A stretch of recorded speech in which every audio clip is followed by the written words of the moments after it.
All right, folks, let's talk about snap caps, or I guess the problem with snap caps. I've got a comment here. I think it's an interesting one. One thing people used to do to expose their problem is just have someone else load their mag with a random snap cap. It will expose what they're doing wrong when they hit the snap cap. Okay, so, and that makes sense. Here's the theory. Like, you pretend this gun is loaded, which it's not, but pretend it is. All right, boom, fire around, slide reciprocates, boom, fire around, slide reciprocates. Eventually, you'll get to that random snap cap, and what you'll see is this. All right, so you see, hey, I moved the gun as I was pulling the trigger.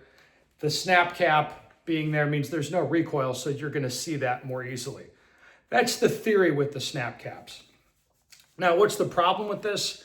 The problem is, if you're shooting well, there should be some movement after you pull the trigger. There should be some movement. So what do I mean? So let's say we're shooting this gun.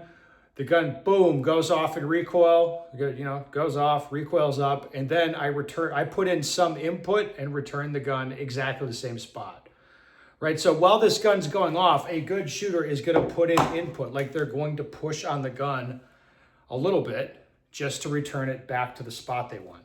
Now, the amount of input they put should be very specific, right? So if I want to shoot here, the gun goes to here in recoil, I put in enough input to have the gun go to here, right back to where it was meant to be. Now, how much input is that? What does that feel like? Well, it's going to change based on the shooter and based on the gun. All right, but there is going to be some input, like especially when you're trying to shoot quickly. You're going to push the gun, like recoil happens, moves the gun some amount, and you move the gun right back. This is an unconscious process. When it's done at a high level, you're just looking at where you want the gun to return to.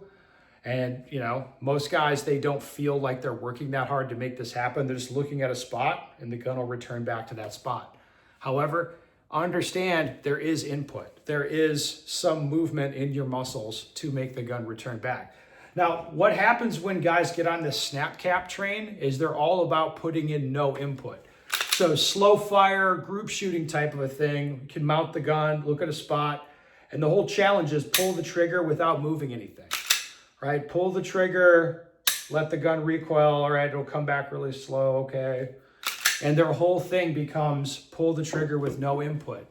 But you've got to understand that if you're gonna shoot faster, shoot more aggressively, like a practical shooting style of thing, there will be some input. And you should understand that. One thing to pay attention to if you're going to do the snap cap thing, watch when that input happens. There's a big difference between look at a spot and as I'm pulling the trigger, doing this versus this.